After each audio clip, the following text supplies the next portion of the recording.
Bonjour à tous, c'est Meguang et Florian Dai pour vous présenter le dernier courrier des auditeurs de l'année 2023. Exactement. Bonne année en avance, meilleurs vœux. Très bonne année à tout le monde et bonne santé aussi. Et prospérité, comme adore le monde chinois, n'est-ce pas? Et tout ce que vous voulez, que vos vœux se réalisent pour cette nouvelle année. L'essentiel, voilà. Alors, comme nous sommes pendant la période de fête, nous allons annoncer les concours en avance pour le janvier aussi et le premier trimestre 2024. C'est-à-dire, nous abandonnons déjà 2023. Voilà, pour les 2 jours qui restent, si vous avez besoin ou si vous n'avez pas encore répondu aux questions des concours de 2023, ça reste possible aujourd'hui ou demain. Oui. Et vous pouvez toujours aller retrouver les émissions précédentes sur notre page internet. Voilà, mais aujourd'hui, nous optons pour 2024. Avec une question tout d'abord très liée à l'actualité future, actuelle et future.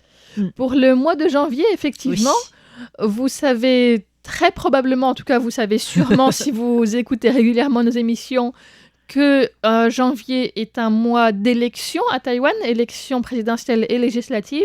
Oui. Et donc, on vous demande qu'est-ce qui vous a le plus marqué pendant la campagne électorale? Voilà, parce que cela fait plusieurs mois que nous parlons des élections, que ce soit présidentielles, législatives à Taïwan. Donc, à travers nos news, à travers nos décryptages, on en parle à Taïwan, le courrier des auditeurs. Je crois que le thème des élections est dans toutes les émissions, en fait, dès qu'on peut. J'ai aussi présenté des candidates dans l'émission Femmes de l'ombre, Femmes de lumière, par exemple. À la vice-présidence. Ça dépasse même juste les émissions liées à l'actualité. Tout à fait. Donc, nous vous invitons à nous citer une chose qui vous aurait marqué le plus dans ce qui distingue des élections que vous avez chez vous dans votre pays, et ou alors ce qui vous paraît le plus étonnant, surprenant, incroyable.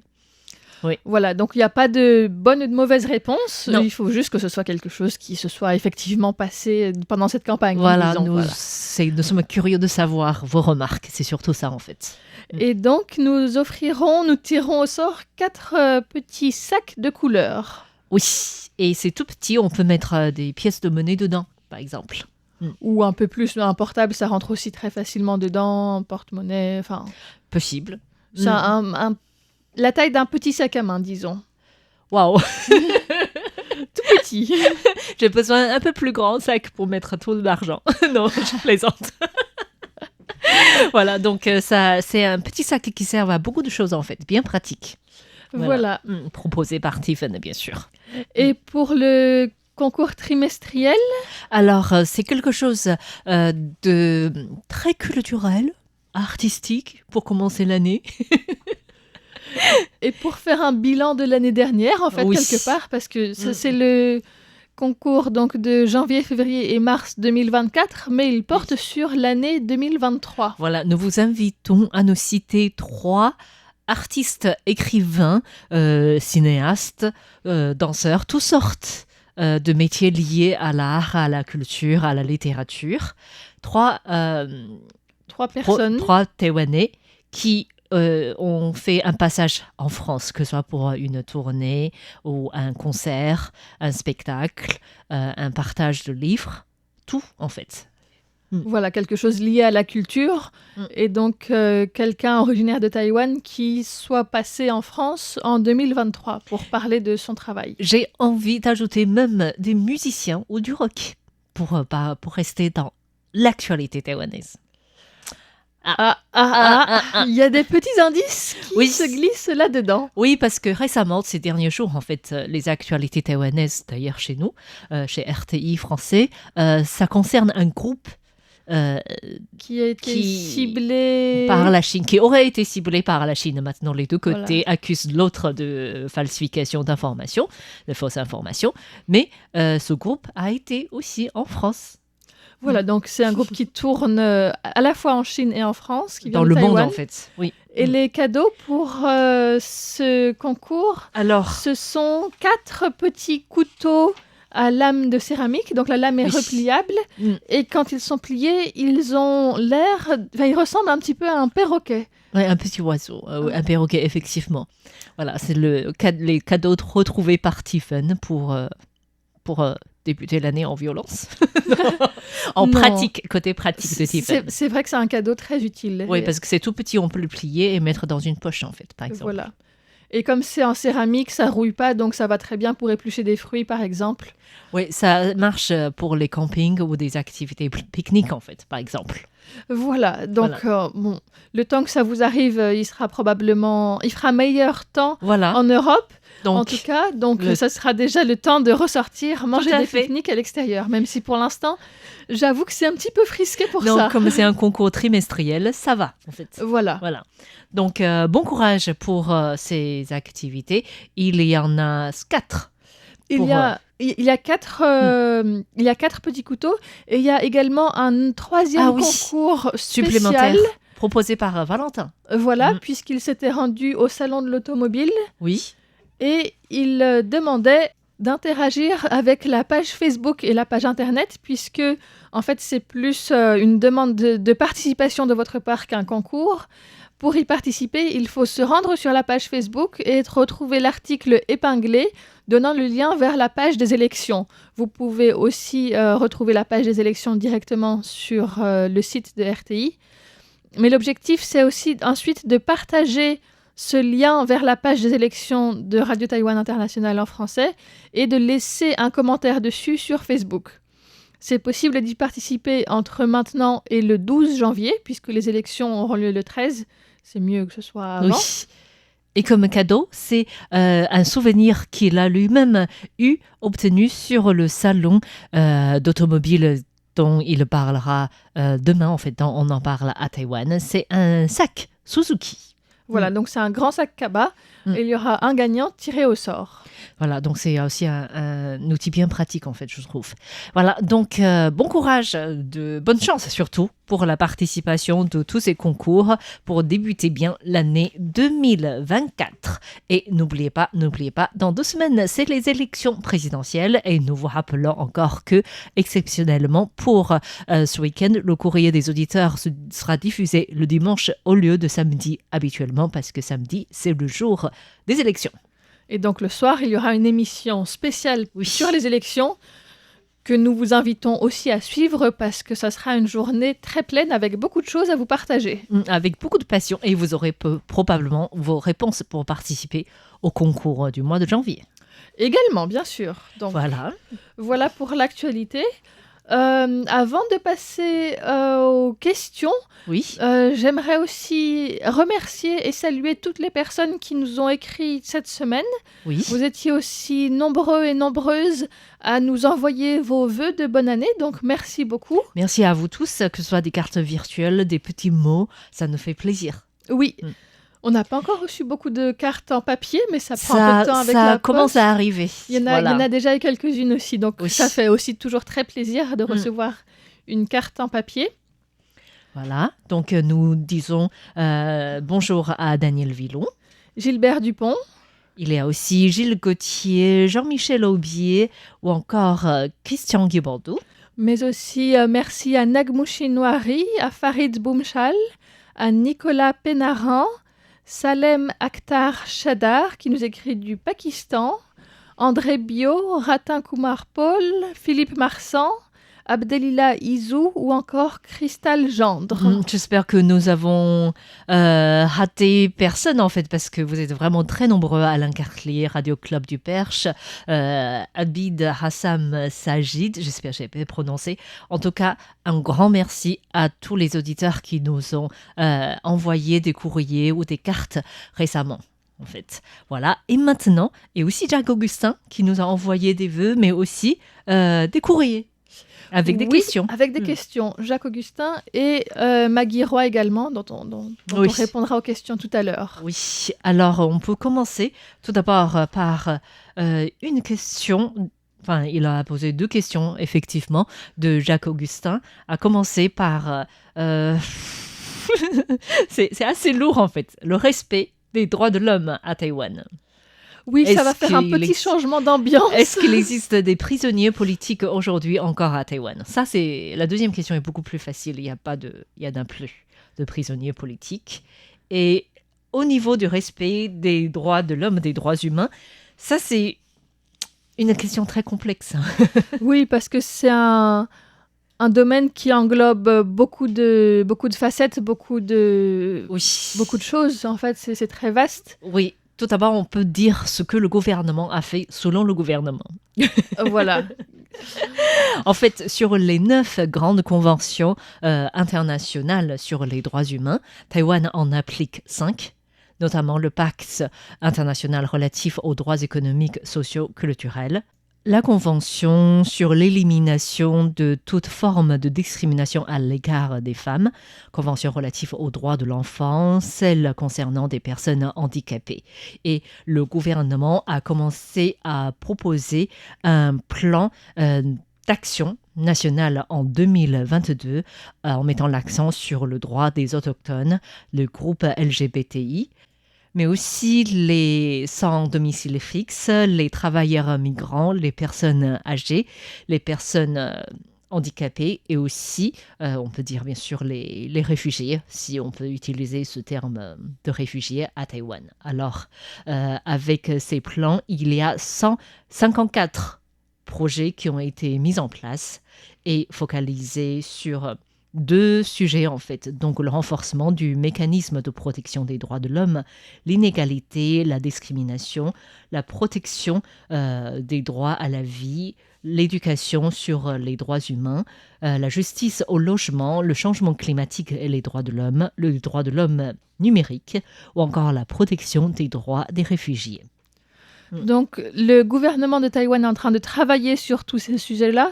Après, quand il dit les appliquer, c'est-à-dire qu'il les prend en compte, il fait des efforts dessus, mais ça ne veut pas dire que tout est rose et que tout va pour le mieux dans le meilleur des mondes. Non, je pense que c'est la même chose dans beaucoup de pays. Bien sûr, en fait. c'est pas parfait non plus. Donc voilà, le gouvernement est conscient qu'il y a des efforts à faire dans ces domaines-là et il est en train de faire quelque chose pour tout cela. Ouais. Et en même temps, il y a aussi quelques points qui sont encore sur lesquels il y a vraiment besoin de faire des efforts. Oui, tu veux parler de... Je veux parler, par exemple, de la peine de mort, qui est toujours de vigueur à Taïwan et qui est encore appliquée. Je pense que ça, c'est quelque chose qui nous tient beaucoup au service français. Je crois que c'est une préoccupation de beaucoup de collègues du service français. Je ne sais pas pour les autres langues, mais c'est vrai que des fois, on se demande pourquoi. Bien sûr, le gouvernement utilise toujours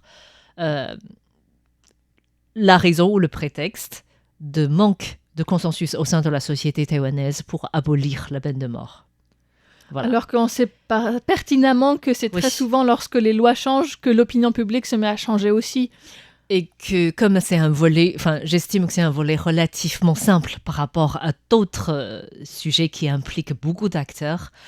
Et c'est finalement un volet qui est déterminé par le gouvernement en fait. Si le gouvernement décide de faire ainsi, je crois que ça peut se faire. Parce que le DPP a actuellement le gouvernement et le Parlement en fait. Mais le DPP ne s'est absolument pas mouillé sur la question. Non, pourtant, il me semble que ça faisait partie du programme électoral de Tsai Ing-wen, mais durant les 2 mandats, je pense que c'est une présidente qui a vraiment honoré beaucoup de ses engagements durant ces 2 mandats, mais sur ce sujet, au sujet de l'abolition des droits de l'homme, de la peine de mort. L'abolition des droits de l'homme. J'ai perdu, pardon. L'abolition de la peine de mort. On n'est pas encore là, en fait. Et comme tu disais que c'est une fois la loi amendée, la société commence à changer. Et effectivement, on voit récemment encore des choses qui sont relativement tristes dans ce domaine. Là, récemment, il y a un assassinat d'un collégien. Par un autre collégien. Ça c'est arrivé pour une histoire personnellement. Ça crée un scandale, surtout à l'époque des élections. Ça a créé sur comment ça se fait que le réseau social scolaire n'ont pas pu éviter ce drame. Et puis, c'est devenu un sujet de débat politique, puisque dans le débat qu'il y a eu entre les 3 candidats présidentiels jeudi soir, le candidat du Kuomintang, Roh Moo-hee, a par exemple dit que s'il est élu, il renforcera les punitions, il fera que même des jeunes donc collégiens soient jugés comme des adultes pour renforcer les peines encourues pour meurtre, en fait. Oui, c'est pas étonnant de sa part, puisqu'il est issu de la police, en fait. Voilà, donc il va vraiment avec une approche très répressive, oui. Alors que la Ching-de va au contraire beaucoup plus dans le soutien psychologique aux jeunes, l'accompagnement des enfants et créer un environnement qui préviendrait la violence plutôt que de la punir. Oui, non, ça s'explique par son background qui est la santé publique. Donc je pense que ces politiques s'expliquent, et si on parle de cela, c'est parce que du coup, sur les réseaux sociaux de l'association qui lutte pour l'abolition de la peine de mort, il y a eu beaucoup de critiques contre ces actions, alors que l'association ne s'est même pas prononcée au sujet de la mort de ce collégien, en fait. Et du coup, ça a créé de nouveau... c'est même pas en lien avec la peine de mort, pour l'instant, en fait. Non, parce que ce sont des collégiens, donc après, il y a aussi une question de responsabilité. Ils sont mineurs, en fait. Et du coup... Je pense pas que... Non, je suis pas dans leur tête, je sais pas si... Mais la personne est décédée 2 ou 3 jours après. C'était pas... Rapidement. C'est-à-dire, il a perdu. C'est-à-dire que c'était une dispute, j'appelle ça trop bête, entre 2 garçons, dont un a été sollicité par une fille pour l'aider parce que la fille se sentait insultée par l'autre garçon. Voilà, c'était une histoire assez débile, mais qui se passe au quotidien dans des collèges, parce que la fille était allée dans la salle de classe du garçon assassiné, et le garçon lui a simplement dit « Mais qu'est-ce que tu fais ici ? C'est même pas ta classe !» Et du coup, la fille se sentait vexée. Elle est allée voir son ami de sa même classe, qui est allé le voir pour demander une justice avec un couteau, et qu'il a égorgé, en fait. Donc ça, c'est parti de quelque chose de relativement... bénin, ridicule. C'est petit par rapport à ce qui peut arriver dans un collège, les disputes entre les élèves, je pense. Et finalement, on a su par la suite que ce collégien qui avait un couteau avait des rapports assez étranges avec la drogue. On ne sait pas, en fait, pour l'instant. Il y a encore beaucoup de choses qui sont à éclaircir parce que c'est très récent. Ouais, du coup, et la fille essaye de se dédouaner en disant que de toute façon, c'était pas, elle voulait pas que lui... il voulait pas qu'il le tue, bien évidemment. Oui. Parce que là, elle est aussi, du coup... potentiellement complice de meurtre, en fait. Tout à fait. Donc, ça prend tout de suite des proportions énormes pour elle qu'elle avait sûrement pas imaginé. Oui, mais personne ne parle de les condamner à la peine de mort au sein de la société taïwanaise. Ça, c'est pas possible, je pense. Mais en tout cas, c'est revenu à la discussion à cause de ce dossier, finalement. Ouais. Ça prouve l'opinion générale de la société taïwanaise aussi, en fait. Et c'est un sujet qui, malheureusement, ressort presque uniquement quand il y a des cas particuliers de violence où on n'en parle pas dans le cadre des droits des condamnés ou des agresseurs qui pourraient avoir une situation particulière ou quand c'est même pas prouvé, parce qu'il y a aussi des personnes qui ont été condamnées à mort. À tort.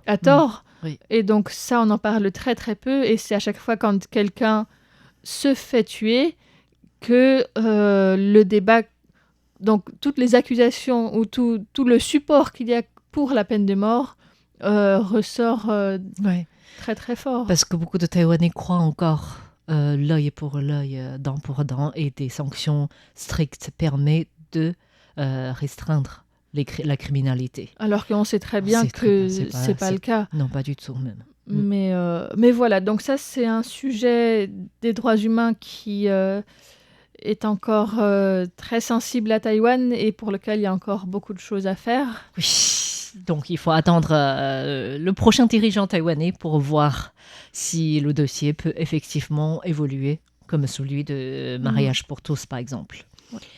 Et Jacques Augustin avait une deuxième question sur les relations diplomatiques. Il voudrait savoir si Taïwan aide économiquement Haïti et d'autres pays des Caraïbes. En fait, lorsqu'on parle des pays des Caraïbes, pour Taïwan, c'est essentiellement les 4 alliés diplomatiques que Taïwan possède encore dans cette région. Et donc, effectivement, il y a Haïti, mais aussi Saint-Christophe et Nieves, Sainte-Lucie, Saint-Vincent et les Grenadines. Voilà. Donc, avec Haïti, Taïwan a établi des relations en 1956 et effectivement, à travers cette alliance diplomatique, Taïwan envoie essentiellement des missions techniques, que ce soit agricoles ou médicales, dans ces pays, dans les pays alliés de Taïwan. Pour Haïti, c'est la même chose, mais je parle de tout ce qu'on sait sur papier. En fait, il y a des choses qui se passent, on ne sait pas.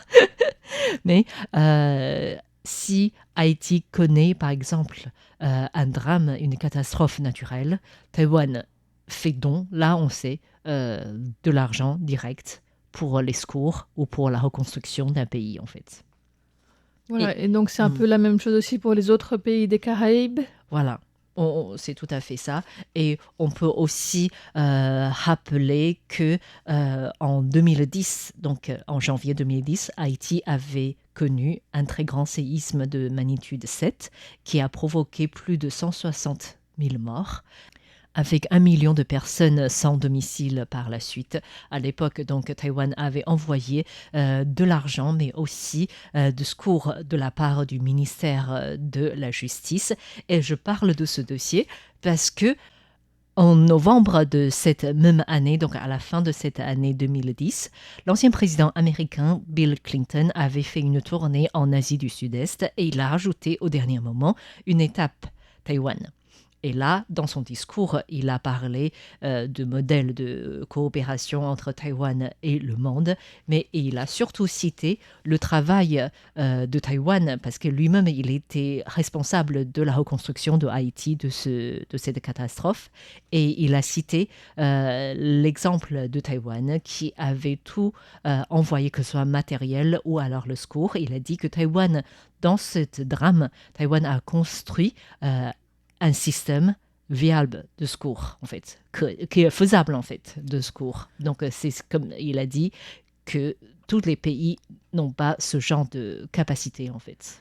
Il y a 2 ou 3 ans, je sais que Taïwan avait aussi proposé une série de formations en premier secours. Donc, c'était les pompiers de Tainan.